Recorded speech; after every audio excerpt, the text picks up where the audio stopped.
तत्वानुसंधान. तत्वानुसंधान ग्रंथामध्ये पान नंबर 304 आणि 304 वर खालून 6वी ओळ मध्येच आलाय शब्द इति. त्याच्या पुढे सो अयथार्थ निश्चय भी तर्क विपर्यय इस भेद करके 2 प्रकार का होवे है. लागलं बघा. तर विषय चालू आहे अप्रमेयचा. अप्रमेयचे मुख्य 2 भेद केलेले होते, स्मृती आणि अनुभूती. त्यात अनुभूतीचे पुन्हा 2 भेद, यथार्थ अयथार्थ. त्यात अयथार्थ अनुभूतीचे पुन्हा 2 प्रकार केले होते, संशय निश्चय. त्यात निश्चय रूप अयथार्थ अनुभूतीचे पुन्हा 2 भेद केले होते, यथार्थ अयथार्थ. आता तो जो अयथार्थ निश्चय आहे त्याचे पुन्हा 2 भेद ते आता येऊ राहिले. कोण? तर्क आणि विपर्यय. ठीक आहे ना? ना कशावर बघितलं? सो अयथार्थ निश्चय भेद तर्क विपर्यय इस भेद करके 2 प्रकार का होवे है. तहा तर्क का लक्षण तथा उदाहरण इसी परिच्छेद विषय पूर्व निरूपण करी आए है. ठीक आहे. त्या तर्क आणि विपर्यय या दोघांमध्ये पहिला जो तर्क आहे त्याचं लक्षण आणि त्याचं उदाहरण याच तृतीय परिच्छेदामध्ये मागे त्याचं निरूपण केलेलं आहे. लक्षण तथा उदाहरण इसी परिच्छेद विषय पूर्व निरूपण करी आए है. या ते पुन्हा ह्या निरूपण करते नाही. पुन्हा वापस त्याचं विस्तारपूर्वक निरूपण करण्याची गरज नाही. तरी पण तर्काच्या बाबतीत 1-2 पंक्ती लिहितात पहा. तथा तहा वन्नीवाले तथा धूमवाले पर्वत विषय, म्हणजे पर्वताच्या ठिकाणी वन्नी पण आहे आणि धूम पण आहे. अशा स्थितीत काय तर्क केला जातो? तो वन्नी वाले तथा धूम वाले पर्वत विषय वन्नी के अभाव को तथा धूम के अभाव को विषय करने हारा. जो इस पर्वत विषय म्हणजे तर्क. कसा तर्क? पण असा तर्क की ज्या तर्काचा विषय वन्नीचा अभाव आणि धुमाचा अभाव आहे. खरं पाहिलं तर तिथं न वन्नीचा अभाव आहे न धुमाचा अभाव आहे, अपितु वन्नी और धूमच तिथं आहे. कुठं? पर्वताच्या ठिकाणी. तहा वन्नी वाले तथा धूम वाले पर्वत विषय वन्नी के अभाव को तथा धूम के अभाव को विषय करने हारा. जो कसा? इस पर्वत विषय वन्नी नहीं होवे तो, या पर्वताच्या ठिकाणी वन्नी नसेल तर, म्हणजे वन्नीचा अभाव असेल तर. वन्नीचा अभाव नाही तिथं आहे, वन्नीच आहे. पण आरोप, व्याप्याच्या आरोपाने व्यापकाचा आरोप, त्याला म्हणतात तर्क. तो वन्नीचा अभाव व्याप्य आहे की नाही? इस पर्वत विषय वन्नी नहीं होवे तो धूम भी नहीं होवेगा. तर धूम भी नसायला पाहिजे, म्हणजे धुमाचा अभाव असायला पाहिजे. जर वन्नीचा अभाव असेल तर धुमाचा सुद्धा अभाव असायला पाहिजे. पण धुमाचा अभाव तर त्या पूर्ववादीला मान्य नाहीये. आणि जर धुमाचा अभाव मान्य नाही तर त्याचा व्याप्य वन्नीचा अभाव सुद्धा तिथं असणं शक्य नाही, अपितु तिथं वन्नीच आहे. असं इस पर्वत विषय वन्नी नहीं होवे तो धूम भी नहीं होवेगा, या प्रकार का तर्क है. ता तर्क विषय, त्या तर्काच्या ठिकाणी अयथार्थ निश्चयपणा स्पष्टही आहे की नाही? कारण त्याच्यातला जो निश्चय आहे वन्नीचा अभाव धुमाचा अभाव, तो यथार्थ निश्चय आहे का?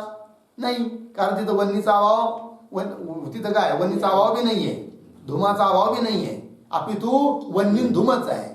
म्हणून तिथला निश्चय कसा आहे? यथार्थ निश्चय थोडी आहे. कसा आहे मग? अयथार्थ निश्चय आहे. ठीक आहे की नाही?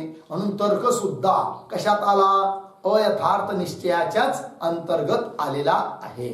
ठीक आहे ना जी? तिथं खरोखरच वन्नीचा अभाव असता आणि मग म्हटलं असतं वन्नीचा अभाव, तर तो यथार्थ निश्चय झाला असता. पण वन्नी धुमा असताना देखील जर वन्नीचा अभाव असेल तर धुमाचा अभाव असला पाहिजे. अयथार्थ निश्चय आहे. ठीक. ता तर्क विषय अयथार्थ निश्चयपणा स्पष्ट ही है इति.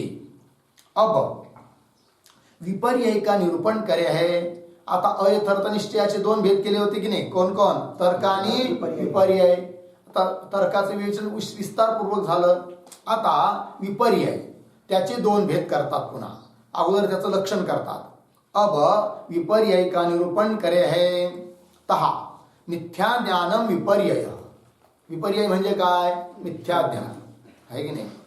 जी वस्तू जशी नाही आहे तशा रूपाने त्या वस्तूचं ज्ञान होणं यालाच म्हणतात मिथ्या ज्ञान. त्यालाच म्हणतात विपर्यय. मिथ्या ज्ञानम विपर्यय अर्थय. जो ज्ञान मिथ्या होवे है सो ज्ञान विपर्यय कहा जावे है. जो ज्ञान मिथ्या, जे ज्ञान मिथ्या आहे त्या मिथ्या ज्ञानालाच काय म्हणायचं? विपर्यय ज्ञान, झोट ज्ञान, खोटं अमृत ज्ञान. जो ज्ञान मिथ्या होवे है सो ज्ञान विपर्यय कहा जावे है. जैसे उदाहरण, शुक्ति विषय इदम रजतम यह ज्ञान. आहे समोर कोण? शुक्ती. ज्ञान झालं इदम रजतम. कोणतं ज्ञान? विपर्यय ज्ञान, मिथ्या ज्ञान, भ्रम ज्ञान. थोडक्यात शुक्ती विषय इदम रजतम यह ज्ञान अर्धविराम. तथा रज्जू विषय, रज्जूच्या ठिकाणी अयम सर्प यह ज्ञान मिथ्या ज्ञान होणे ते विपर्यय कया जावे है. हे दोन्ही पण कसे आहेत? मिथ्या ज्ञान आहे म्हणून विपर्यय आहे. आता शंका पूर्वपक्षी. शंका, ता ज्ञान विषय मिथ्यापणा क्या है? म्हणे ठीक आहे, इदम रजतम हे ज्ञान मिथ्या आहे, बरोबर, काही हरकत नाही. रज्जूवर झालेलं सर्पाचं ज्ञान अयम सर्प हे ज्ञान सुद्धा मिथ्या आहे. पण त्या ज्ञानामध्ये मिथ्यापणा नेमका काय आहे? स्वतः विकल्प करून विचारतोय पूर्वपक्षी. ता ज्ञान विषय मिथ्यापणा क्या है? अर्थात बाध्यत्व का नाम मिथ्यापणा है अथवा निर्विषयत्व का नाम मिथ्यापणा है. असे दोन विकल्प आहे की नाही. ते ज्ञान बाधित होतं म्हणून त्याला तुम्ही मिथ्यापणा म्हणता का? पहिला प्रश्न. कोणतं ज्ञान? इदम रजतम. शुक्तीवर झालेलं ज्ञान इदम रजतम किंवा रज्जूच्या ठिकाणी झालेलं ज्ञान अयम सर्प. ते बाधित होतं म्हणून त्याला तुम्ही मिथ्या म्हणता का? पहिला प्रश्न विकल्प. अथवा निर्विषयत्व का नाम मिथ्यापणा आहे, किंवा त्या ज्ञानाला कोणी विषयच नाही असं तुम्हाला म्हणायचं आहे म्हणून मिथ्यापणा त्याला म्हणायचं आहे, असं आहे का? हा दुसरा विकल्प. अथवा निर्विषयत्व का नाम मिथ्यापणा है. तहा कोई भी ज्ञान अपने स्वरूप करके बाद होता नहीं. आता पूर्वपक्षीच म्हणतो आहे सिद्धांतांना, जर तुम्ही म्हणत असाल की ते ज्ञान बाधित आहे, त्याचा बाद होतो म्हणून मिथ्या आहे, तर ते तुम्हाला मानता येणार नाही. अर्थात पहिला विकल्प मानता येणार नाही. का बरं? तहा कोई भी ज्ञान का अपने स्वरूप करके बाद होता नाही. कोणतंही ज्ञान स्वरूपना बाद होत नाही, स्वरूपता बाद होत नाही. कारण ज्ञान म्हणजे काय? ज्ञान म्हणजे काय? चैतन्यच आहे, आत्माच आहे. त्याचा स्वरूपाने बाद होत नसतो. म्हणून जर तुम्ही म्हणत असाल की त्या ज्ञानाचा बाद होतो, तर हे तुमचं म्हणणं बरोबर नाही. काय? तहा कोई भी ज्ञान का अपने स्वरूप करके बाद होता नहीं. याते बाध्यत्व का नाम मिथ्यापणा है, यह प्रथम पक्ष तो संभवता नाही. म्हणून बाध्यत्व म्हणजे बाधित होतं, बाद होतो त्याचा, म्हणून ते मिथ्या आहे असा जर प्रथम पक्ष तुम्ही म्हणत असाल तर तो संभवत नाही. और समजा आता दुसरा विकल्प मानशाल म्हणे तुम्ही. कोण बोलतोय? पूर्व पक्षी सिद्धांतांना. की दुसरा विकल्प काय? निर्विषयत्व का नाम मिथ्यापणा है, त्याच्यावर बोलतात. और कोई भी ज्ञान निर्विषय होता नाही, परंतु ते ज्ञान इदम रजतम किंवा अयम सर्प हे ज्ञान निर्विषय आहे म्हणून मिथ्या असं म्हणण्याचा जर प्रयत्न करतील सिद्धांती, तर तेही तुमचं म्हणणं बरोबर नाही. पूर्वपक्षी बोलतोय. का बरोबर नाही? तर नियम असा आहे की जगातलं कोणतंच ज्ञान निर्विषय नसतं. ज्ञान म्हटलं की त्याचा काही काही विषय असतोच. भलं इदम रजतम या ज्ञानाचा विषय सत्य रजत नसेल, प्रातिभासिक कवेन रजत आहेच ना, निर्विषय ज्ञानच नाहीये. म्हणून ज्ञान निर्विषय आहे म्हणून मिथ्या असंही म्हणता येणार नाही. और कोई भी ज्ञान निर्विषय होता नाही, याते सो द्वितीय पक्ष भी संभवता नाही. लागलं मग प्रश्न काय पूर्वपक्षाचा? की मिथ्यापणा नेमका काय आहे? दोन विकल्प त्यानेच केले आणि ते दोन विकल्पही संभवत नाही. आणि मग तो विचारतो आहे सिद्धांतांना, मग सांगा तुमच्या मतानुसार ज्ञान मिथ्या आहे, तर त्याच्या ठिकाणी मिथ्यात्व अर्थात मिथ्यापणा म्हणजे नेमकं काय आहे असा प्रश्न. ऐसी शंका के प्राप्त हुए अब ता मिथ्या ज्ञान का लक्षण कहे है. अशी शंका पूर्व पक्षाने केली असता आता सिद्धांती त्या मिथ्या ज्ञानाचं काय करतात? लक्षण करतात. काय लक्षण? पहा. अतस्मिन् तद्बुद्धी मिथ्या ज्ञानम, हे मिथ्या ज्ञानाचं लक्षण आहे, भ्रमज्ञानाचं लक्षण आहे. अतस्मिन् तद्बुद्धी, जी वस्तू जिथं नाही त्या ठिकाणी ती वस्तू वाटत असेल, त्या वस्तूचं ज्ञान होत असेल, तर ते ज्ञान कसं? मिथ्या. ठीक आहे. पंक्ती पहा. अर्थयः अतस्मिन् तद्बुद्धी मिथ्या ज्ञानम. अर्थयः, 30 अर्थ ते रहित वस्तू विषय. सापडलं का? ज्ञानामध्ये प्रतीत होणारी जी वस्तू आहे त्या वस्तूने रहित असा समोरच्या वस्तूच्या ठिकाणी त्या वस्तूचं ज्ञान होणं, अशा त्या ज्ञानाला काय म्हणतो आम्ही? मिथ्या. 30 अर्थ ते रहित वस्तु विषय, जो 30 अर्थ की बुद्धि है ताका नाम मिथ्या ज्ञान है. उदाहरण, समोर कोण आहे? शुक्ती. रजत आहे का?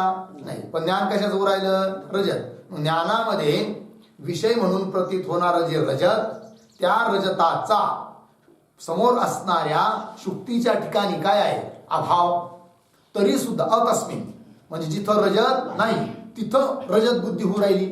आणि म्हणून हे ज्ञान इदम रजतम इत्याकारक ज्ञान कसं आहे?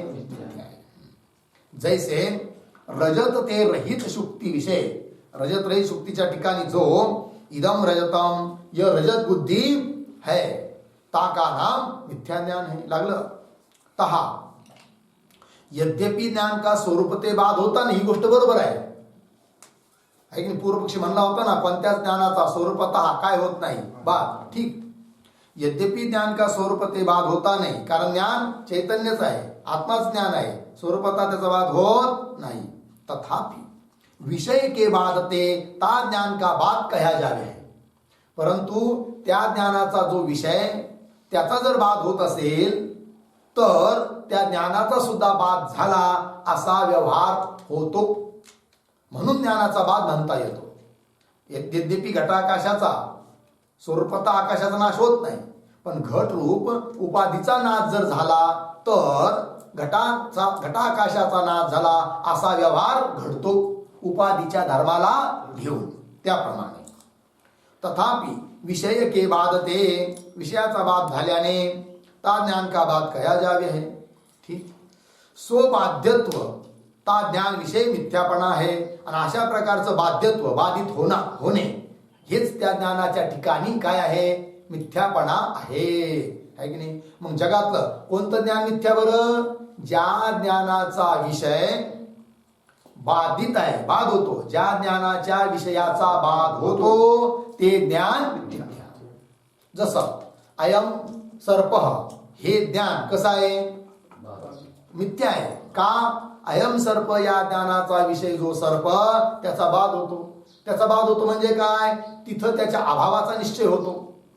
रज्जूच्या ठिकाणी सर्पाच्या अभावाचा निश्चय होणं हाच बाद आहे.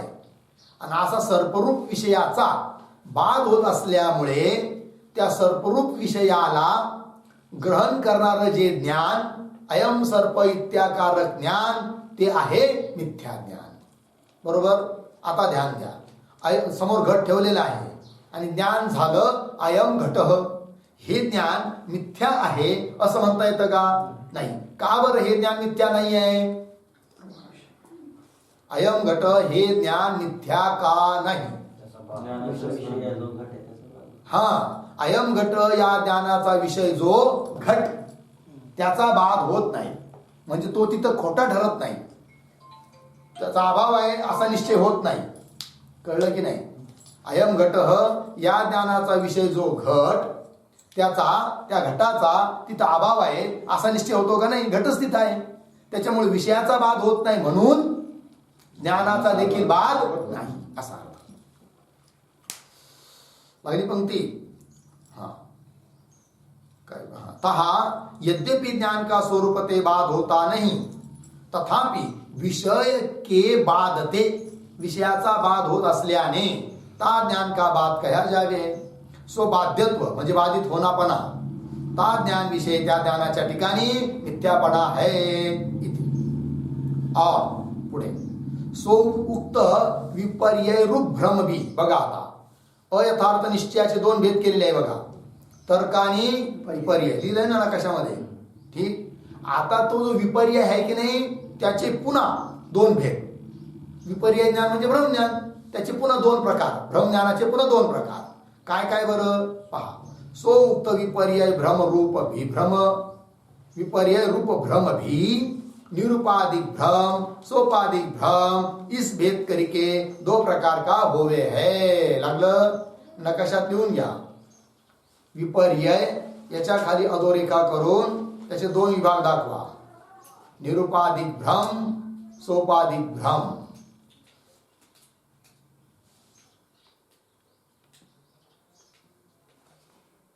ठीक. विपर्यय याचे दोन विभाग. निरुपाधिक भ्रम सोपाधिक भ्रम.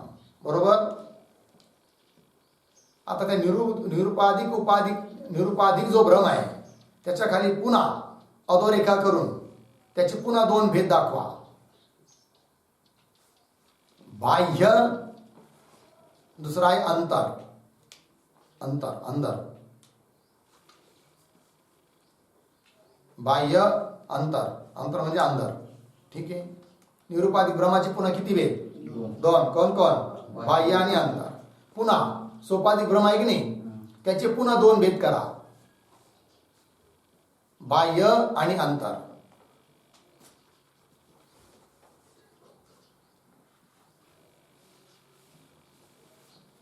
बाह्य आणि अंतर झालं. आता पुस्तकात चला. और सो उक्त विपर्यय रूप भ्रम भी निरुपाधिक भ्रम सोपाधिक भ्रम इस भेद करके दो प्रकार का होवे है. लागली पंक्ती. आता निरुपाधिक भ्रम कशाला म्हणायचं, सोपाधिक भ्रम कशाला म्हणायचं त्याचा विचार. तर हा जो भ्रम अधिष्ठान के ज्ञान ते निवृत्त होई जावे है. अधिष्ठानाचं ज्ञान झालं लगेच तो भ्रम दिसेना असा होतो, अदृश्य होतो, दिसत नाही पुन्हा. त्याला म्हणायचं काय? निरुपाधिक भ्रम. ठीक. अधिष्ठान के ज्ञान ते निवृत्त होई जावे, निवृत्त होऊन जातो. सो भ्रम तो निरुपाधिक भ्रम कया जावे. जैसे रज्जूच्या ठिकाणी सर्पाचा भ्रम, अधिष्ठान रज्जूचं ज्ञान झालं की सर्पाचा भ्रम निवृत्त होतो. म्हणून कोणता भ्रम आहे? निरुपाधिक भ्रम आहे. ठीक. और पुढे और जो भ्रम अधिष्ठान के ज्ञान हुए भी, सापडिक पंक्ती, निवृत्त नाही होवे. अधिष्ठानाचं ज्ञान झालं तरी पण प्रतीतीला येतच राहतो, निवृत्त होत नाही. त्याला म्हणायचं काय? सोपाधिक भ्रम. और जो भ्रम अधिष्ठान के ज्ञान हुए भी निवृत्त नहीं होवे है सो भ्रम सोपाधिक भ्रम कया जावे. दोन्ही भ्रमाची व्याख्या कळाली. निरुपाधिक भ्रम कशाला म्हणायचं? अधिष्ठानाचं ज्ञान झालं असता भ्रम निवृत्त होतो, त्याला म्हणायचं काय? निरुपाधिक भ्रम. आणि अधिष्ठानाचं ज्ञान झालं तरी देखील त्या भ्रमाच्या विषयभूत वस्तूची, भ्रमाची प्रतीती येतच राहते, निवृत्त होत नाही. मग तिथला भ्रम कोणता? सोपाधिक भ्रम. तर हा सो निरुपाधिक भ्रम भी झालं नाही एवढं. आता तो निरुपाधिक भ्रम देखील पुन्हा दोन प्रकारचा आहे. नकाशात लिहिलंय तुम्ही. तर हा सो निरुपाधिक भ्रम भी बाह्य अंतर इस भेद करके दो प्रकार का होवे है. लागलं. आता त्याचे उदाहरण देतात. बाह्य निरुपाधिक भ्रम कोणता आणि आंतर निरुपाधिक भ्रम कोणता? उदाहरण. तर शुक्ती रज्जू आदिको विषय, शुक्ती किंवा रज्जू इत्यादिकांच्या ठिकाणी जो इदम रजतम, शुक्तीच्या ठिकाणी इदम रजतम, रज्जूच्या ठिकाणी अयम सर्प इत्यादिक भ्रम ज्ञान होवे है सो भ्रम ज्ञान तो बाह्य निरुपाधिक भ्रम कया जावे. आहे की नाही? सो भ्रम, त्या भ्रम ज्ञानाला काय म्हणायचं? बाह्य निरुपाधिक भ्रम. शरीराच्या बाहेर आहे आणि निरुपाधिक आहे म्हणजे अधिष्ठानाचं ज्ञान झालं तर निवृत्त होतो, म्हणून बाह्य निरुपाधिक भ्रम कया जावे. और आता अंतर निरुपाधिक भ्रम सांगू राहिले. और मैं अज्ञानी हूं, स्वतःला मैं अज्ञानी हूं असं समजणं हा काय आहे? भ्रमच आहे. ठीक आहे नाही? कारण देह बुद्धी इत्यादिकाच्या धर्माला घेऊन मनुष्य म्हणत असतो मी अज्ञानी आहे. मैं अज्ञानी हूं म्हणजे मला ब्रह्मज्ञान नाही वगैरे. मैं अज्ञानी हूं, ब्रह्म को नहीं जानता हूं, ब्रह्माला जाणत नाही.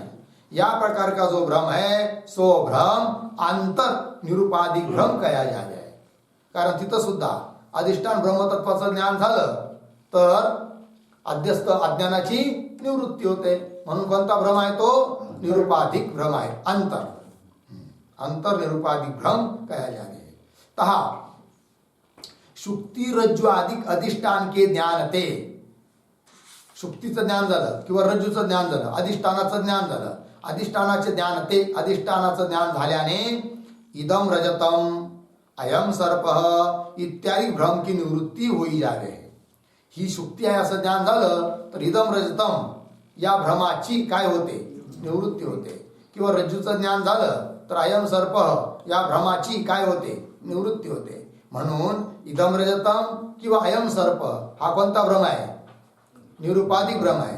त्याच्यात देखील कोणता आहे बाह्य निरुपाधिक भ्रम. इत्यादी भ्रम की निवृत्ती होई जावे है. तथा त्याचप्रमाणे आत्मारूप अधिष्ठान के ज्ञान ते है की नाही. आपल्या स्वस्वरूपाचं ज्ञान झालं, आत्मारूप अधिष्ठानाचं ज्ञान झालं तर ते ज्ञान झाल्याने अहम अज्ञ मी अज्ञानी आहे या प्रकार के भ्रम की निवृत्ती होई जावे है. अशा प्रकारच्या भ्रमाची काय होते निवृत्ती होते. याते म्हणून ताउक्त भ्रम विषय निरुपाधिक भ्रमरूपता संभव्य आहे.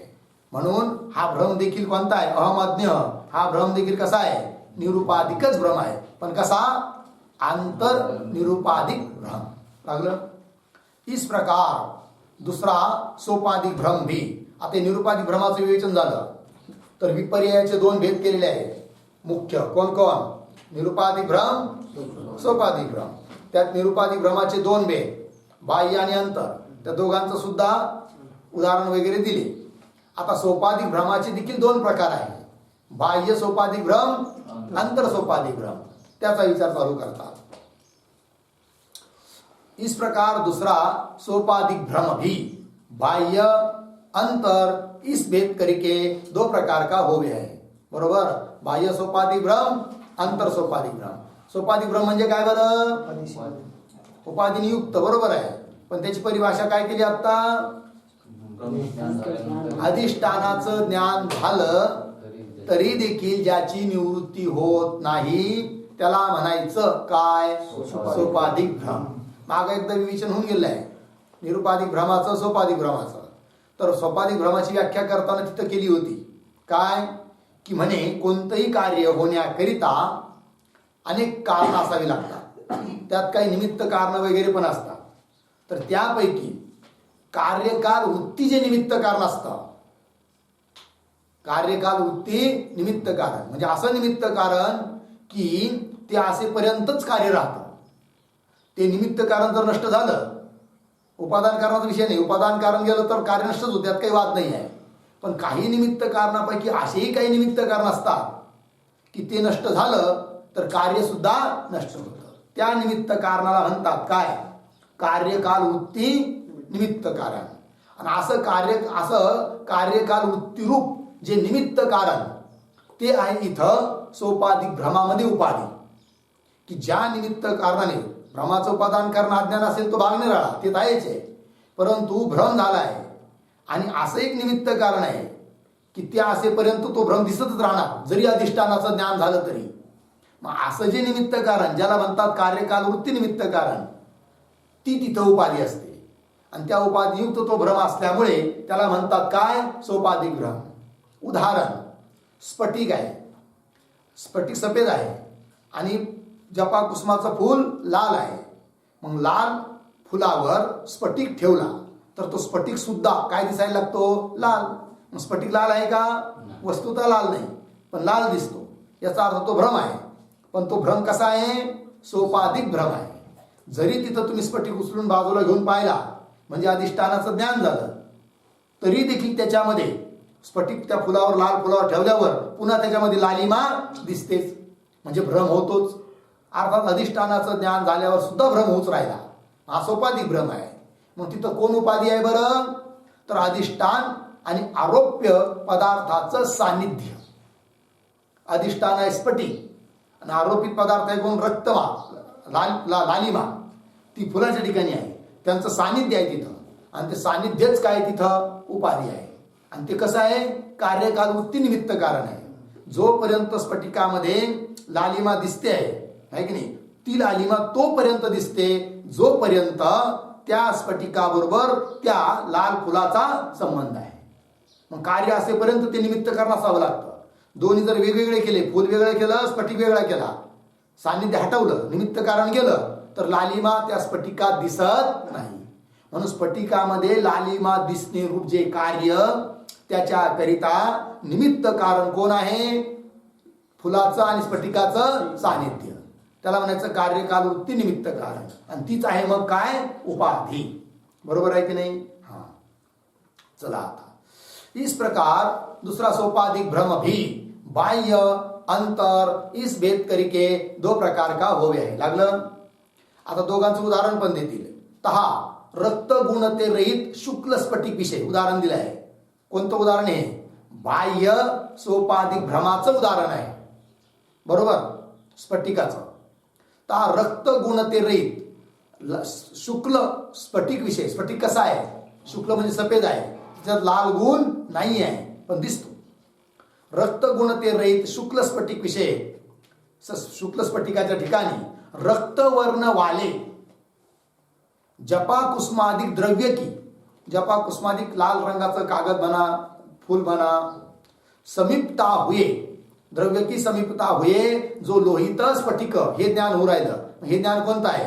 भ्रम ज्ञान आहे. लोहित स्फटिक या प्रकार का भ्रम होवे सो भ्रम बाह्य सोपाधिक भ्रम कया जावे. कारण तिथं जरी अधिष्ठानाचं ज्ञान झालं तरी भ्रम निवृत्त होत नाही, म्हणून सोपाधिक भ्रम. आणि शरीराहून बाहेर आहे म्हणून त्याला म्हणायचं काय? बाह्य सोपाधिक भ्रम. सो भ्रम बाह्य सोपाधिक भ्रम कया जावे है. लागले एवढं? तहा स्फटिक, तहा यह स्फटिक शुक्ल है, सफेद आहे, रक्त नहीं, लाल नहीं, या प्रकार के ता स्फटिक रूप अधिष्ठान के ज्ञान हुए भी. अशा रीतीने त्या स्फटिक रूप अधिष्ठानाचं ज्ञान झालं तरी देखील, अधिष्ठान के ज्ञान हुए भी, जब पर्यंत जोपर्यंत ता जपा कुसुमाधिक उपाधि की तहा ते निवृत्ती नाही होवे. म्हणजे जपा कुसुम रूप उपाधी त्या स्फटिकापासून जोपर्यंत वेगळी करत नाही, जपा कुसुमाधिक उपाधि तहा ते निवृत्ती नहीं होवे है, तहा ते निवृत्ती नहीं होवे है, तब पर्यंत तोपर्यंत लोहित स्फटिक इस भ्रम की निवृत्ती होती नहीं. लोहित स्फटिक या भ्रमाची काय होत नाही? निवृत्ती होत नाही, होती नाही. या ते म्हणून लोहित स्फटिक इस भ्रम विषय, लोहित स्फटिक या भ्रमामध्ये, बरोबर, सोपाधिक भ्रमरूपता संभव आहे. लोहित स्फटिक या भ्रमामध्ये काय? सोपाधिक भ्रम आहे तो, ही गोष्ट सिद्ध झाली. कारण अधिष्ठानाचं ज्ञान होऊन सुद्धा भ्रमाची निवृत्ती होत नाही. आता हे झालं बाह्य सोपाधिक भ्रम. बरोबर. दुसरा कोणता आहे? अंतर सोपाधिक भ्रम. त्याचा आता विचार सांगतात. इस प्रकार तत्ववेत्ता पुरुष को, असा कोणी मनुष्य आहे तत्ववेत्ता, ब्रह्मज्ञान ज्याला झालं आहे, तर ब्रह्मज्ञान झाल्यावर सुद्धा लगेच त्याचा देह पडतो असं आहे का? नाही. प्रारब्ध आहे तोपर्यंत देह राहणार आहे. आणि मग ब्रह्मज्ञान झाल्यावर सुद्धा त्याला स्वतःच्या देहाची आणि जगताची प्रतीती येतच राहते, म्हणजे भ्रम दिसतच राहतो. है की नाही? पंक्ती पहा. इस प्रकार तत्ववेत्ता पुरुष को जो आकाशादिक प्रपंच का अनुभव होवे है सो भी बाह्य सोपाधिक भ्रम कया जावे है. म्हणून अधिष्ठान ब्रह्माचं ज्ञान झाल्यावर सुद्धा प्रारब्ध असेपर्यंत बाह्य प्रपंच, आकाश आणि हे जगत, देह वगैरे सर्व त्याला प्रतीत होतच राहतात, म्हणजे भ्रम दिसतच राहतो. म्हणून हा भ्रम कोणता आहे? बाह्य सोपाधिक भ्रम. सो विबाह्य सोपाधिक भ्रम कया जावे है. लागले तर एवढं. आता पुढे शंका. पूर्व पक्षी शंका करतो आहे. लोहित स्फटिक इस भ्रम विषय तो जपा कुसुमाधिक उपाधि विद्यमान है. बरोबर आहे. लोहित स्फटिक या ठिकाणी तर जपा कुसुम रूप उपाधि विद्यमान आहे. याते ता भ्रम कुतो सोपाधिकपणा संभव आहे.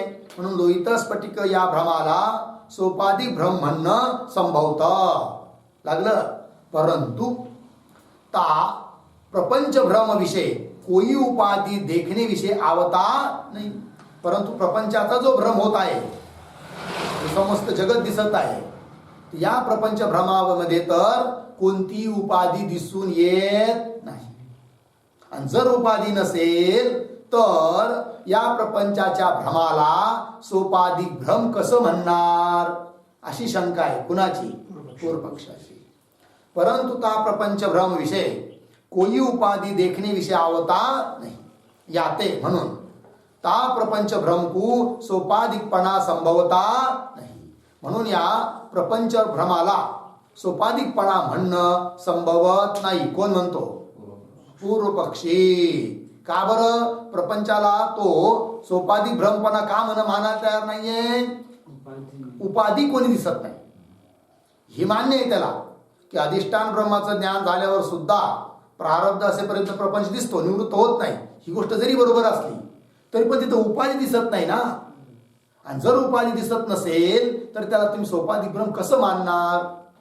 बरं, लोहित स्फटिका सोपाधिक भ्रम आहे, तिथं उपाधी दिसते. जपा कुसुमाचं सानिध्य, तशी इथं उपाधी दिसत नाही. आणि जर उपाधी दिसत नाही तर या प्रपंचाच्या भ्रमाला सोपाधिक भ्रम कसं म्हणणार, अशी त्याची काय आहे शंका.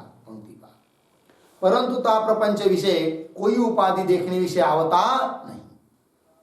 याते ता प्रपंच भ्रम को सोपाधिकपणा संभवता नाही. म्हणून प्रपंचाच्या भ्रमाला सोपाधिकपणा म्हणणं हे योग्य नाही असं बोलत आहे. कोण? पूर्वपक्ष. ही झालं शंका. आता उत्तर देतात समाधान. ता प्रपंच भ्रम विषय भी सिद्धांती म्हणतात, बाबा रे, प्रपंचाचा भ्रम होत असताना कोण उपाधी आहे ती तुझ्या लक्षात येत नसली तरी आम्ही तुला सांगतो, असं बोलत आहे सिद्धांती पूर्वपक्षाला. समाधान. ता प्रपंच भ्रम विषय भी प्रपंचाचा भ्रम होतो त्या बाबतीत देखील प्रारब्ध कर्म सहित विक्षेप शक्तीवाला अज्ञान ही उपाधी रूप है. ठीक आहे. प्रारब्ध कर्मासहित, प्रारब्ध कर्म असेपर्यंत देह पडत नाही, म्हणून प्रारब्ध कर्मासहित विक्षेप शक्तीवालं जे अज्ञान ती तिथं उपाधी आहे. कसं काय तर बघा, ब्रह्मज्ञान झाल्यानंतर अज्ञानाचा नाश होतो. पण अज्ञानाचा नाश होतो म्हणण्यामध्ये कोणत्या अज्ञानाचा नाश होतो? म्हणे काय अज्ञान दोन आहे का? तर जरी अज्ञान दोन नसले तरी त्या अज्ञानाच्या ठिकाणी दोन प्रकारच्या शक्ती आहेत.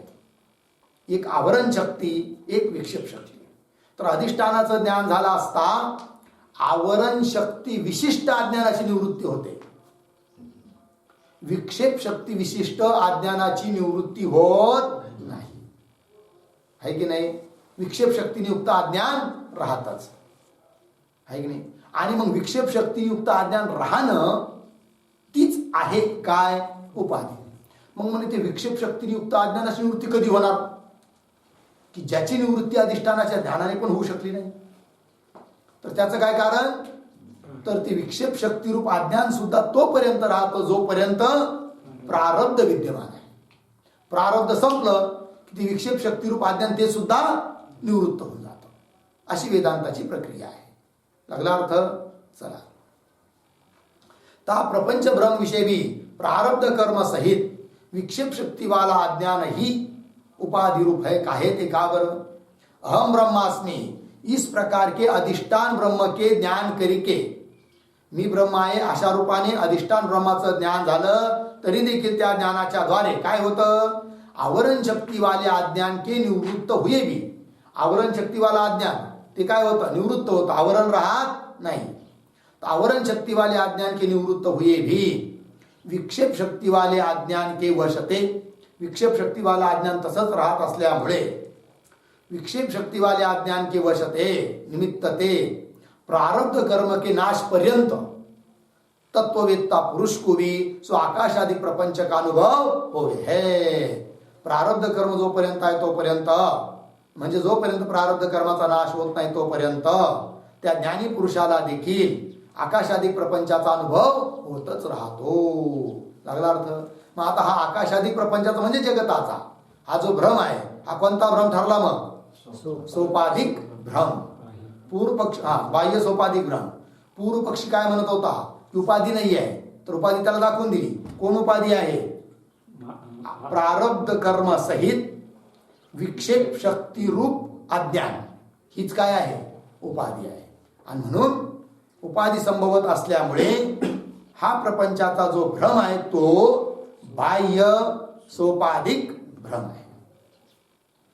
स्व आकाशाधिक प्रपंच का अनुभव होवे याते म्हणून लोहित स्फटिक इस भ्रम की न्यायी. म्हणजे लोहित स्फटिक हा भ्रम जसा बाह्य सोपाधिक भ्रम आहे त्याप्रमाणेच लोहित स्फटिक इस भ्रम की न्यायी ता प्रपंच भ्रम को भी सोपाधिकपणा संभव आहे. म्हणून प्रपंचाचा भ्रम सुद्धा कसा आहे? सोपाधिक भ्रमच आहे, बाह्य सोपाधिक भ्रम आहे. लागलं? चला मग आता सोपाधिक भ्रमाचे दोन प्रकार केले होते, बाह्य सोपाधिक भ्रम, आंतर सोपाधिक भ्रम. आतापर्यंत बाह्य सोपाधिक भ्रमाचे उदाहरण दिले, दोन उदाहरण, एक लोहित स्फटिक, दुसरा प्रपंचाचा भ्रम. ठीक. आता सोपाधिक भ्रमाचे जे दोन भेद होते, बाह्य सोपाधिक भ्रम, अंतर सोपाधिक भ्रम. आता अंतर सोपाधिक भ्रमाचा विचार सांगत आहे, त्याचं उदाहरण देत आहे. और मैं करता हूं, मैं भोगता हूं या प्रकार की जो आत्माविषयी, आत्म्याच्या ठिकाणी कर्तृत्व भोक्तृत्व बुद्धी आहे भ्रमाने, की आत्मा करता नसून देखील करता वाटतो, आत्मा भोगता नसून देखील त्याच्या ठिकाणी भोक्तृत्व धर्म वाटतो. आत्माविषयी कर्तृत्व भोक्तृत्व बुद्धी है, सा बुद्धी अंतर सोपाधिक भ्रम कया जावे. मग ती जी कर्तृत्व भोक्तृत्वाची बुद्धी आहे तो कोणता भ्रम? आंतर सोपाधिक भ्रम. तिथं सुद्धा अधिष्ठान ब्रह्माचं ज्ञान झालं तरी सुद्धा प्रारब्ध असेपर्यंत कल्पित रूपाने का होईना मी करता, मी भोगता, मी जातो, मी खातो असा व्यवहार घडतोच. म्हणून तो भ्रम कोणता आहे? अंतर सोपाधिक भ्रम. ठीक. सा बुद्धी अंतर सोपाधिक भ्रम कया जावे. ता भ्रम विषय, त्या भ्रमामध्ये स्वांतकरणही उपाधिरूप जानना. मग म्हणे का हो, या अंतर सोपाधिक भ्रमामध्ये उपाधी कोण आहे? तर उपाधी दिली आहे काय? अंतकरण हीच काय आहे? उपाधी. ता भ्रम विषय स्व अंतकरण ही उपाधिरूप जानना. लागलं? काहे ते? यह आत्मा वास्तव ते तो असंग निर्विकार है की नाही? आता तो भ्रम कसा आहे त्याचं स्पष्टीकरण करतात. वस्तुतः पाहिलं तर आत्मा कसा आहे? असंग आहे, निर्विकार, विकार रहित आहे. काय ते? यह आत्मा वास्तव ते तो, वस्तुतः पाहिला तो तर असंग, संग रहित, निर्विकार है. ऐसे आत्मा विषय, अशा त्या आत्म्याच्या ठिकाणी स्वरूप ते तो सो कर्तृत्व भोक्तृत्व संभवता नाही.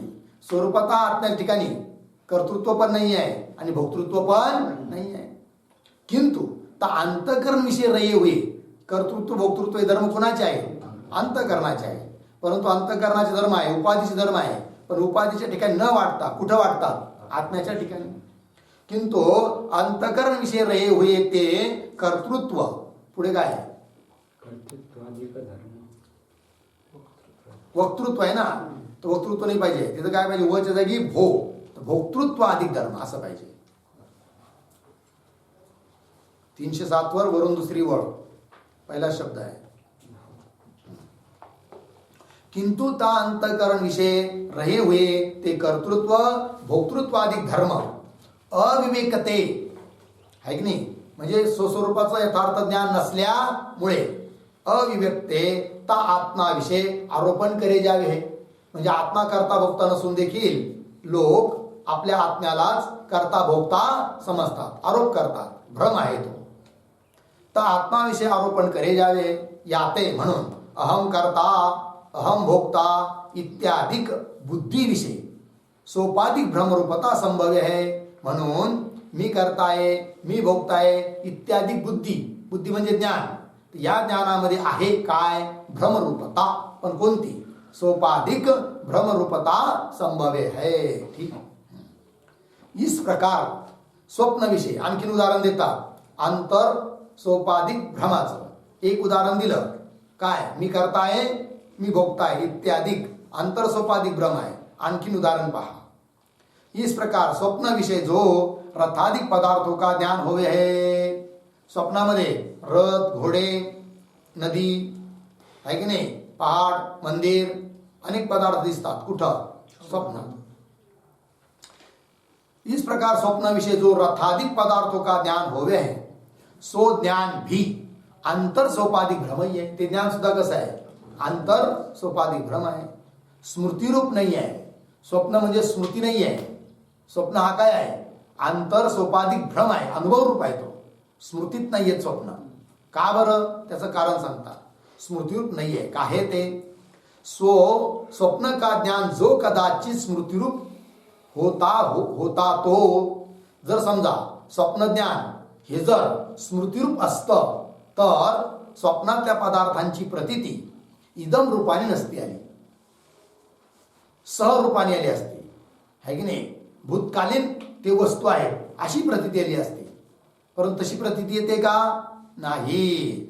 सा मे माता, सो तो ती या रूपाने स्मृतीची प्रतीती होते, पण स्वप्नाची प्रतीती तशी होते का, नाही। अयम इदम रूपाने होते, म्हणून स्वप्न ज्ञानाला स्मृतिरूप म्हणता येत नाही।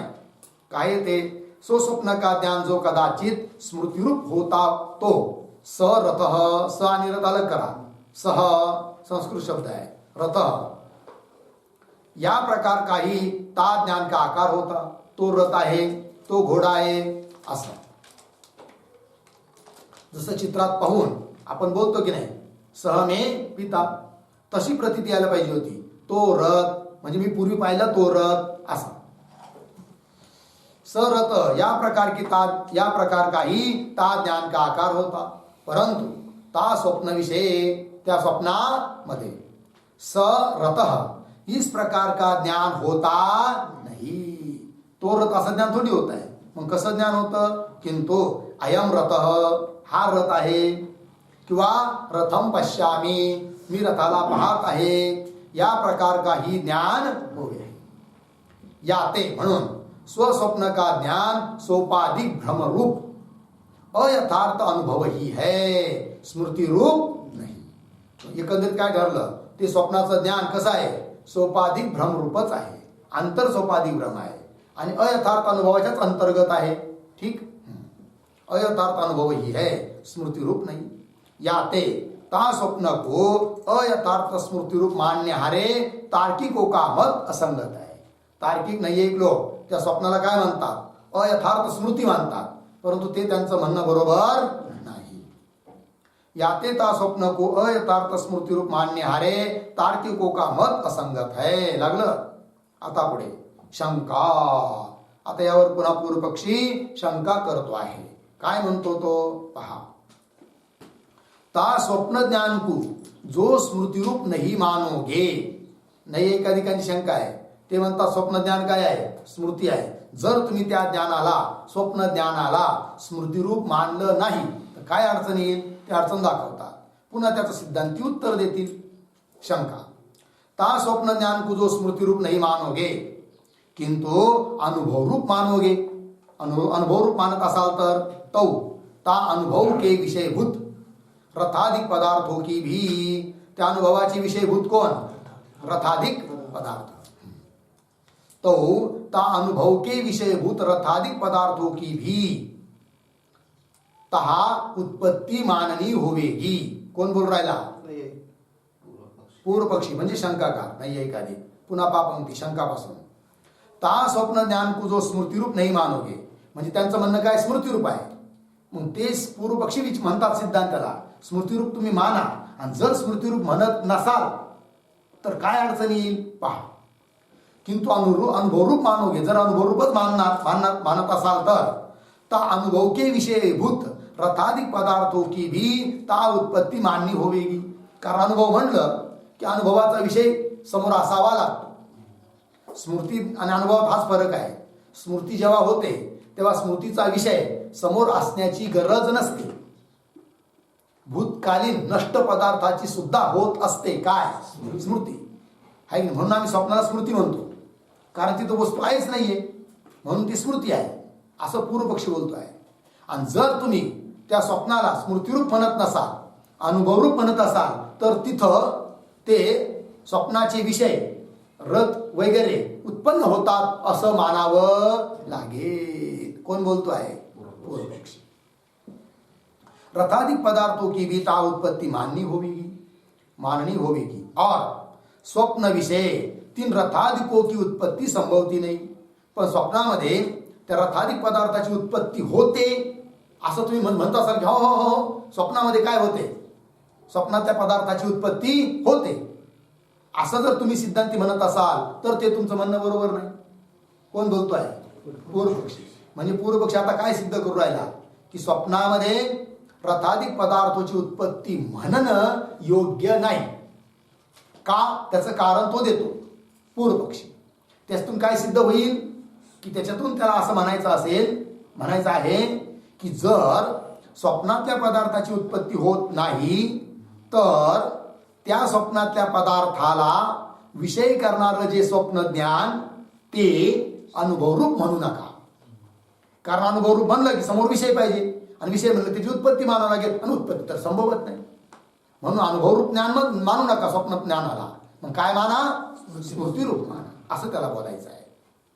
और स्वप्न विषय 3 रथाधिकों की उत्पत्ती संभवती नाही. का उत्पत्ती संभवत नाही स्वप्नातल्या पदार्थाची? त्याचं तो कारण देतोय. काय ते? जागृत अवस्था विषय, जागृत कालामध्ये 3 जागृत अवस्था विषय, जागृत अवस्थेमध्ये जितने देश विषय, जेवढ्या देशात, तथा जितने काल विषय 3 रथाधिकों की उत्पत्ती हुई है. जेवढ्या देशात जेवढ्या कालात त्या रथाधिकांची काय होते? उत्पत्ती होते. तितना देश काल ता स्वप्न विषय आहे नाहीये, आहे की नाही? स्वप्नामध्ये आता रथ निर्माण करायचं म्हणल्यावर जागृतीमध्ये रथ निर्माण करायचं म्हणलं किती जागा पाहिजे?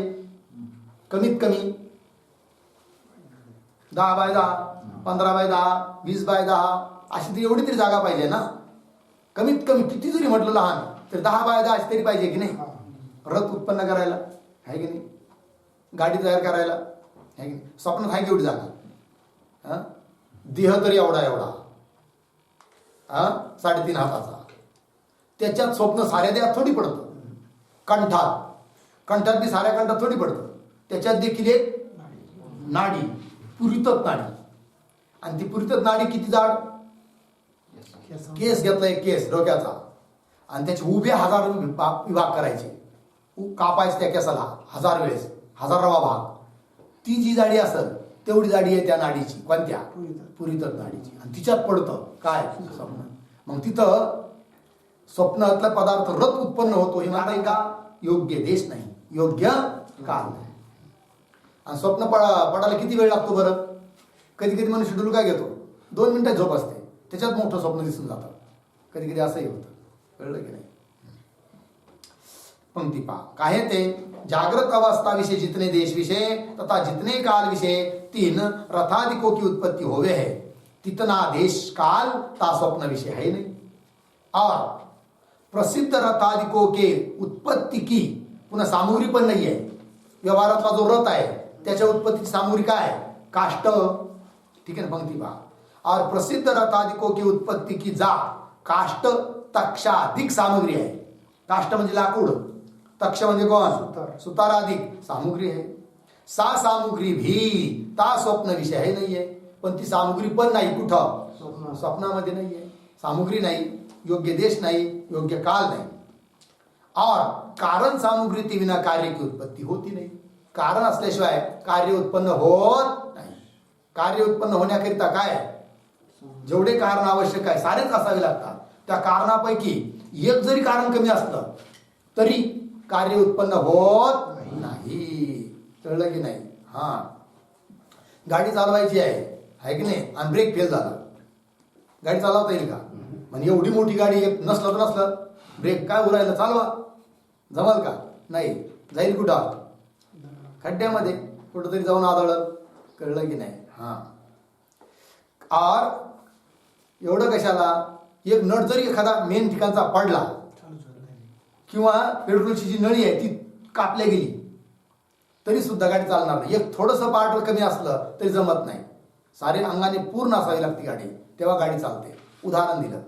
तात्पर्य कशासाठी? संपूर्ण कारण सामुग्री असल्याशिवाय कार्य होत नाही. और कारण सामुग्री ते विना कार्य की उत्पत्ती होती नाही. या ते म्हणून स्वप्न विषय, स्वप्नामध्ये तीन रथादिको की उत्पत्ती संभवती नाही, है की नाही? आणि उत्पत्ती असल्याशिवाय तिथं पदार्थ संभवत नाही, पदार्थ असल्याशिवाय अनुभव म्हणता येत नाही. कळलं की नाही? आणि म्हणून कशाला तुम्ही त्या स्वप्न पदार्थाला अनुभव म्हणण्याला निघालेत? सरळ सरळ माना की हो काय स्मृती आहे म्हणून असं बोलतोय कोण? पूर्व पक्ष. याते स्वप्न विषय तीन रथादिको की उत्पत्ती संभवती नाही, याते म्हणून स्वप्न विषय सो रथादिको का ज्ञान स्मृती रूप ही मान्या चाहिए. म्हणून स्वप्नातलं ज्ञान कसं मानायला पाहिजे? स्मृती रूप. और सो स्वप्न का ज्ञान म्हणे का हो? हाँ, और सो स्वप्न का ज्ञान निद्रा दोष करके जन्य है. याते सरत इस ज्ञान के स्थान विषय अयम रत या प्रकार का भ्रम होवे. बघा आता ही पंक्ती आता काय सांगितलं त्यांनी शेवटी की याते सो स्वप्न विषय सो रथादिको का ज्ञान स्मृती रूपही मानण्या चाहिए. म्हणजे स्वप्न पदार्थाला स्मृती रूपच म्हणायला पाहिजे. ही पूर्वपक्षी बोलला. मग कदाचित सिद्धांत त्याला म्हणतील की अरे बाबा, स्वप्न पदार्थ जर स्मृती ज्ञान रूप असतील तर त्या स्वप्न पदार्थांची प्रतीती कशी व्हायला पाहिजे? सरत, तो रथ है की नाही? म्हणजे मागे पाहिला रथ सामे माता याच्या प्रमाणे अशी प्रतीती व्हायला पाहिजे. अयम रथ अशी प्रतीती काय येते बरं? त्याचं तो कारण सांगतो कोण? पूर्वपक्षी. पूर्वपक्षी म्हणतो स्वप्नातल्या पदार्थाचं ज्ञान स्मृतीरूपच आहे, त्यामुळे सरत अशीच प्रतीती यायला पाहिजे. पण तशी न येता अयम रथ अशी प्रतीती काय येते? त्याचं कारण आहे दोषामुळे. म्हणजे कोणता दोष आहे? निद्रारूपी दोष. त्या दोषाने स्वप्न पदार्थ उत्पन्न झाले. म्हणून स्मृतीरूप असून देखील सरत अशी प्रतीती न येता अयम रथ अशी प्रतीती येते. एवढ्यावरून ते स्वप्न स्मृती नाही असं तुम्हाला म्हणता येणार नाही. और सो स्वप्न का ज्ञान निद्रा दोष करके जन्य है. याते सरत इस ज्ञान के स्थान विषय या ज्ञानाच्या ठिकाणी अयम रथ या प्रकार का भ्रम होवे आहे. लागलं पुढे शंका कळाली. मग एकंदरीत शंका करणाऱ्याचा अभिप्राय काय? स्वप्न पदार्थ हे अनुभवरूप नाही, स्मृतीरूप आहे असं माना. समाधान. जैसे हट्टादिको विषय स्थित व्यवहारिक रजत की उत्पादक सामग्री ते लागलं की नाही? पंक्ती पहा पुन्हा. हट्टादिक, हट्ट म्हणजे कोण? बाजार. जसे हट्टादिको विषय स्थित, बाजारामध्ये स्थित असणारं कोण? रजत. व्यवहारिक रजत त्याला म्हणतात. स्थित व्यवहारिक रजत की उत्पादक सामग्री, व्यवहारिक रजताला उत्पन्न करणारी जी सामग्री, त्या सामग्री होऊन प्रातिभाषिक रजत के उत्पत्ति की सामग्री विलक्षण ही होवे. कारण स्वप्नातलं रजत किंवा इदम रजतम, शुक्तीवर झालेलं ज्ञान इदम रजतम, ज्याला म्हणायचं प्रातिभाषिक रजत. तात्पर्य काय? व्यवहारिक रजताची किंवा व्यवहारिक पदार्थाच्या उत्पत्तीची सामग्री वेगळी असते आणि प्रातिभाषिक पदार्थाच्या उत्पत्तीची सामग्री वेगळी असते. शुक्तीवर भासलेलं रजत, रज्जूवर भासलेला सर्प, स्वप्न पदार्थ हे सर्व प्रातिभाषिक आहेत.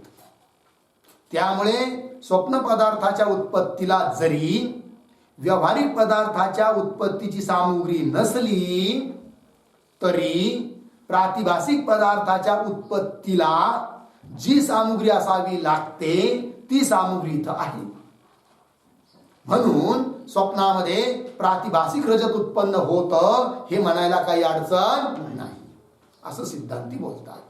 आणि रजताची उत्पत्ती होऊ शकली तर रजत पुढे आहे, मग प्रातिभाषिक रजत, मग त्याचा अनुभव येतो. म्हणजे स्वप्न पदार्थ अनुभव रूप आहे ठरलं, स्मृती रूप नाही. समाधान. जैसे हट्टादिको विषय स्थित व्यवहारिक रजत की उत्पादक सामग्री ते प्रातिभाषिक रजत की उत्पत्ति की सामग्री विलक्षण ही होवे. जैसे ज्याप्रमाणे उदाहरण दिलं तैसे, आता सिद्धांत, तैसे जागृत अवस्था के रथादिको की, जागृत अवस्थेमध्ये रथ उत्पन्न करण्याकरिता जी सामग्री लागते त्या सामग्रीहून विलक्षण सामग्री आहे. कशाकरिता? स्वप्नातल्या रथाच्या उत्पत्ती करता. तसे जागृत अवस्था के रथादिको की उत्पादक सामग्री ते उत्पन्न करणाऱ्या सामग्रीहून सा स्वप्न रथादिको की उत्पादक सामग्री भी विलक्षणही होवे, वेगळीच आहे. सा विलक्षण सामग्री दिखावी आहे. आता स्वप्न पदार्थाच्या उत्पत्तीची जी विलक्षण सामग्री आहे ती कोण कोण सामग्री आहे बरं, ती आता सांगत आहेत ग्रंथकार. ठीक आहे. जागृत अवस्था विषय सुख दुःखादि रूप भोग के देखने हारे जे पुण्य पाप कर्म है, 3 कर्मों के उपराम हुए. पंक्ती मिळाली, पुन्हा पहा. जागृत अवस्था विषय, जागृत अवस्थेमध्ये सुख दुःख देणारा सुद्धा भोग कर्म आहे की नाही, प्रारब्ध कर्म, ते जेव्हा उपराम होतं म्हणजे आज दिवसभरात जे सुख दुःख द्यायचं आहे ते सुख दुःख देण्याकरिता जे पाप पुण्य रूप कर्म आहे आजच्या दिवसाकरता निघलेलं ते जेव्हा उपराम होतं, पूर्ण होतं, समाप्त होतं, तेव्हा निद्रा लागते, तेव्हा स्वप्नावस्था येते, असं आहे. पंक्ती पहा. जागृत अवस्था विषय सुख दुःखादि रूप भोग के देखणे हारे की नाही, तिथं काय पाहिजे, देणे हारे, सुख दुःखाला भोग देणारे असं पाहिजे, किंवा देखणे हारे असं ठेवायचं असेल तर सुख दुःखाचा साक्षात्कार करविणारे असा अर्थ करायचा मग. ठीक आहे, दोन्ही बरोबरच आहे. पंक्ती पहा पुन्हा. जागृत अवस्था विषय सुख दुःखादि रूप भोग देणारे किंवा देखणारे, भोग देणारे किंवा भोगाचं प्रत्यक्ष करविणारे, सुख दुःखाचा साक्षात्कार रूप भोग, असे कोण, पुण्य पाप कर्म है. 3 कर्मों के उपराम हुए. ते पुण्य पाप रूप कर्म जेव्हा काय होतं, उपराम संपतं त्या दिवसाचं. तथा आणखीन काय मग, स्वप्न के भोग देणे हारे जे कर्म आहे तीनों के उद्भव हुए. स्वप्न केव्हा निर्माण होतं, जागृत अवस्थेमध्ये फल देणारं कर्म समाप्त होतं आणि स्वप्न अवस्थामध्ये भोग देणारं कर्म उद्भूत होतं, तेव्हा स्वप्न पदार्थ अनुभवाला यायला लागतात. तथा स्वप्न के भोग देणे हारे जे कर्म आहे तीनों के उद्भव हुए. लागलं एवढं. तथा आणखीन काय, तथा पहिली सामग्री काय सिद्ध झाली. आता स्वप्न पदार्थाच्या उत्पत्तीची सामग्री कोण कोण हा विचार चालू आहे. पहिली सामग्री काय, स्वप्न पदार्थाचा स्वप्न भोग देणाऱ्या कर्माचा उद्भव आणि जागृत सुख दुःख रूप भोग देणाऱ्या प्रारब्ध कर्माचा उपराम आणि स्वप्नामध्ये भोग देणाऱ्या कर्माचा उद्भव, पहिली सामग्री. तथा आणखीन चक्षु आदिक इंद्रियों के लय हुए. व्यवहारिक चक्षु आदिक इंद्रियांचा लय आणि जागृत के रथादिक सर्व विषयों की जे संस्कार रूप वासना है. जागृत कालामध्ये रथादिक भरपूर पदार्थ पाहिले होते की नाही, त्याचा अनुभव होता, त्याचे संस्कार रूप वासना अंतःकरणात आहे. ठीक. जागृत के रथादिक सर्व विषयों की, रथादिक सर्व विषयांना विषय करणारे जे संस्कार रूप वासना है, बरोबर. तथा इंद्रियादिकों की जे संस्कार रूप वासना है जागृत कालीन, 3 सर्व वासनाओं का आश्रयभूत तथा निद्रा दोष करके युक्त ऐसा जो अंतकरण है. तो 3 सर्व वासनाओं का आश्रयभूत कौन, अंतकरण. तथा निद्रा दोष करके युक्त कौन, अंतकरण. ऐसा जो अंतकरण आहे सो अंतकरण ही ता स्वप्नावस्था विषय. असं जे अंतकरण, ते अंतकरणच काय करतं, काय होतं, त्या सो अंतकरण ही, ते अंतकरणच ता स्वप्नावस्था विषय, त्या स्वप्नावस्थेमध्ये 3 रथादी विषयाकार परिणाम को प्राप्त होते. अंतकरणच स्वप्नात त्या पदार्थाचा आकार धारण करतं. आणखीन कोणत्या आकाराला प्राप्त होतं ते अंतकरण सांगत आहे. 3 रथादि विषयाकार परिणाम को प्राप्त होवे. तथा 3 रथादिकों के ग्राहक चक्षु आदिक इंद्रियाकार परिणाम को प्राप्त होवे. चक्षु आदिक इंद्रिय रूपाने देखील परिणामाला प्राप्त होतं कोण, अंतःकरण. कसं अंतकरण? जागृतकालीन वासनाने संस्काराने युक्त असं अंतकरण स्वप्न कालामध्ये स्वप्नाच्या पदार्थ रूपाने आणि त्या पदार्थाला ग्रहण करणारी चक्षुरादिक इंद्रिय त्या रूपाने सुद्धा अंतकरणच परिणामाला प्राप्त होतं. एवढंच नाही तर ज्या वृत्तीच्या द्वारे स्वप्न पदार्थाचं ग्रहण होत आहे ती जी वृत्ती त्या वृत्ती रूपाने सुद्धा परिणामाला प्राप्त होतं कोण? अंतकरण. पंक्ति पहा. तथा तीन रथादिकों के ग्राहक चक्षुआदिक इंद्रियों का इंद्रियाकार परिणाम को प्राप्त हुए तथा तीन रथादि विषयाकार वृत्ती रूप परिणाम को प्राप्त हुए कोण? ते अंतकरण. वृत्ती रूपाने सुद्धा परिणामाला प्राप्त होतं अंतकरणाचं. इस प्रकार जागृत के रथादिकों की सामग्री थे स्वप्न के प्रातिभासिक रथादिकों की सामग्री विलक्षण ही होवे. म्हणून जागृत पदार्थाच्या उत्पत्तीची सामग्री वेगळी आणि स्वप्न पदार्थाच्या उत्पत्तीची सामग्री वेगळी आहे. लागला अर्थ? स्वप्न के प्रातिभासिक रथादिकों की सामग्री विलक्षण ही होवे. आणि म्हणून स्वप्न पदार्थ उत्पन्न होतात हे म्हणायला काही अडचण नाही. कारण स्वप्न पदार्थाला उत्पन्न होण्याकरिता जी सामग्री तिथं असावी लागते ती सर्व सामग्री तिथं आहे. म्हणून स्वप्न पदार्थ उत्पन्न होतात. अर्थात तिथं प्रातिभासिक पदार्थ आहे त्याचा अनुभव येतो म्हणून तो अनुभव आहे. स्वप्न पदार्थाचं ज्ञान म्हणजे अनुभव आहे, स्मृती नाही. लागला अर्थ? अनुभव आहे आणि म्हणून तो कोणता भ्रम आहे? सोपाधिक भ्रम आहे. स्मृतीरूप ज्ञान नाही ते. कोणतं? स्वप्न पदार्थाचं ज्ञान. झालं एवढं. आता पुन्हा शंका करतो पूर्वपक्षी. शंका जैसे जागृत अवस्था विषय जागृत अवस्थेमध्ये प्रमाता प्रमाण प्रमेय व्यवहार होवे आहे.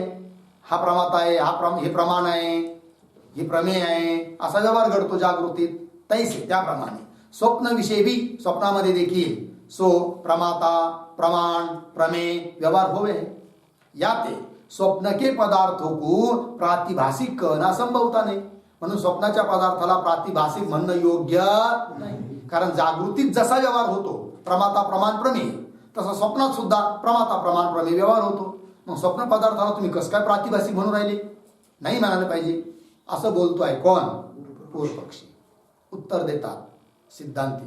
समाधान जागृत के पदार्थ भूतों के कार्य होणे ते. जागृत पदार्थ कोणाचं कार्य आहे? भूताचं. भूताचं म्हणजे पंचमहाभूताचं कार्य आहे. जागृत के पदार्थ भूतों के कार्य होणे ते चिरकाल पर्यंत स्थायी आहे. दीर्घकाल पर्यंत ते दिसतात जागृतचे पदार्थ. और स्वप्न के रथादिक पदार्थ वासना विशिष्ट अंतकरण के परिणाम होणे ते. स्वप्नाचे पदार्थ परिणाम आहे कशाचे? वासना विशिष्ट अंतकरण के परिणाम होणे ते वासनामय है. स्वप्नाचे पदार्थ कसे आहे? वासनामय. या कारण ते ही यामुळेच ते स्वप्न के पदार्थ अल्पकाल पर्यंत स्थायी आहे. म्हणून स्वप्नाचे पदार्थ कसे आहे? अल्पकाल पर्यंत स्थायी आहे आणि जागृतीचे पदार्थ दीर्घकाल पर्यंत स्थायी है. इस प्रकार स्वप्न के पदार्थों विषय जागृत के पदार्थ होते विलक्षणता होणे ते सो प्रातिभासिकपणा संभव है की नाही? सिद्धांतांनी उत्तर दिलं काय? स्वप्नाच्या पदार्थामध्ये विलक्षणता आहे. कशापेक्षा? जागृतीच्या पदार्थापेक्षा. म्हणून जागृतीचे पदार्थ व्यावहारिक, स्वप्नाचे पदार्थ प्रातिभासिक. जर विलक्षणता बिलकुल नसती तर जागृतीच्या पदार्थाप्रमाणेच आम्ही स्वप्न पदार्थांना सुद्धा व्यावहारिक म्हणलो असतो. परंतु विलक्षणता आहे म्हणून स्वप्न पदार्थाला प्रातिभासिक बनावं लागतं. ठीक. आणखीन काय उत्तर देता येईल?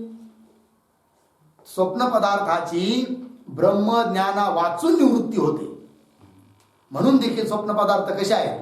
प्रातिभासिक आहे. प्रतीती कालाप्रती त्यांची सत्ता आहे. इस प्रकार स्वप्न के पदार्थ विषय जागृत के पदार्थ होते विलक्षणता होने ते सो प्रातिभासिकपणा संभव है. और जैसे शुक्ती विषय रजत का ज्ञान, शुक्तीच्या ठिकाणी काय? रजताचं ज्ञान दोष करिके जन्य होवे है. दोषाने उत्पन्न होता. दोष करिके जन्य होवे है. तैसे स्वप्न के पदार्थों का ज्ञान भी स्वप्नाच्या पदार्थाचं ज्ञान देखील निद्रा रूप दोष करिके जन्य होवे है, याते ता ज्ञान विषय भ्रमरूपता भी संभवती है की नाही. जसं शुक्तीवर भासणार रजत ते ज्ञान भ्रमरूप आहे का, दोषजन्य आहे म्हणून, तसं स्वप्न पदार्थाचं ज्ञान सुद्धा भ्रमरूप आहे का बरं, दोषजन्य आहे म्हणून.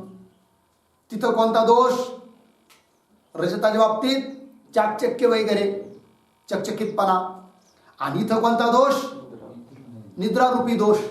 दोन्ही ठिकाणचं ज्ञान दोषाने जन्य असल्यामुळे इदम रजतम हे ज्ञान जसं भ्रमरूप आहे तसं स्वप्न पदार्थाचं ज्ञान सुद्धा भ्रमरूप आहे. तैसे स्वप्न पदार्थों का ज्ञान भी निद्रा रूप दोष करके जन्य होवे है, याते ता ज्ञान विषय भ्रमरूपता भी संभवे है. लागला अर्थ. चला आता पुन्हा पुढे पूर्व पक्षी शंका करतोय, छोटीशी शंका. जागृत अवस्था विषय सूर्यादिक ज्योतियों के प्रकाशक नहीं, जागृत अवस्था विषय सूर्यादिक ज्योतियों के प्रकाश करिके सहकृत चक्षुआदिक इंद्रिय विद्यमान है, याते तीन इंद्रियों करिके रूपादिक पदार्थों का ज्ञान संभव है. और स्वप्न अवस्था विषय तो तीन चक्षु आदि इंद्रियों का अभाव हुए है, याते ता स्वप्न विषय तीन रूपादिक पदार्थों का अनुभव कैसे संभवेगा.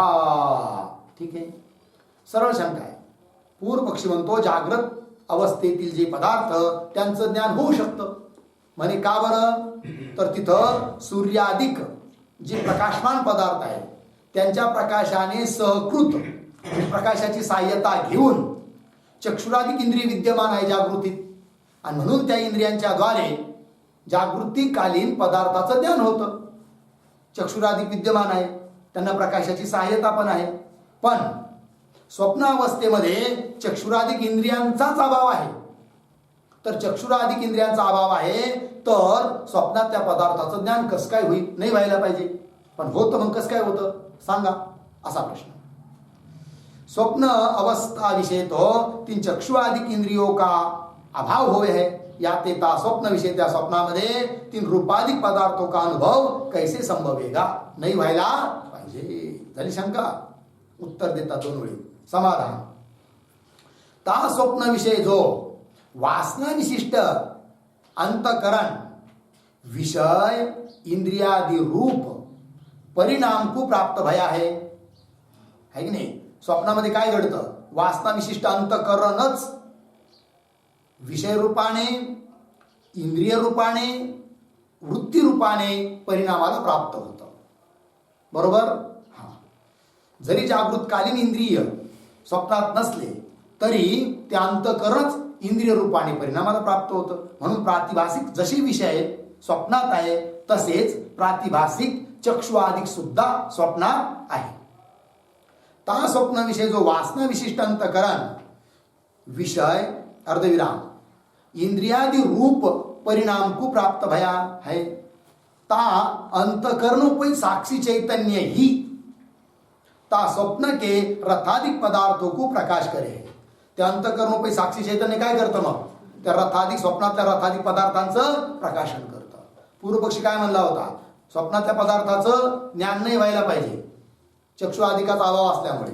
सिद्धांतांनी उत्तर दिलं, भले व्यावहारिक चक्षु आदिक स्वप्नात नाही पण प्रातिभासिक चक्षु आदिक आहेत, आणि म्हणून त्यांच्याद्वारे काय साक्षी त्या सर्व स्वप्न पदार्थांचं प्रकाशन करतो. तर अंतकरणोपरि साक्षी चैतन्य ता स्वप्न के रथादिक पदार्थों को प्रकाश करे है. लागलं बास. पुढचा विचार नंतर.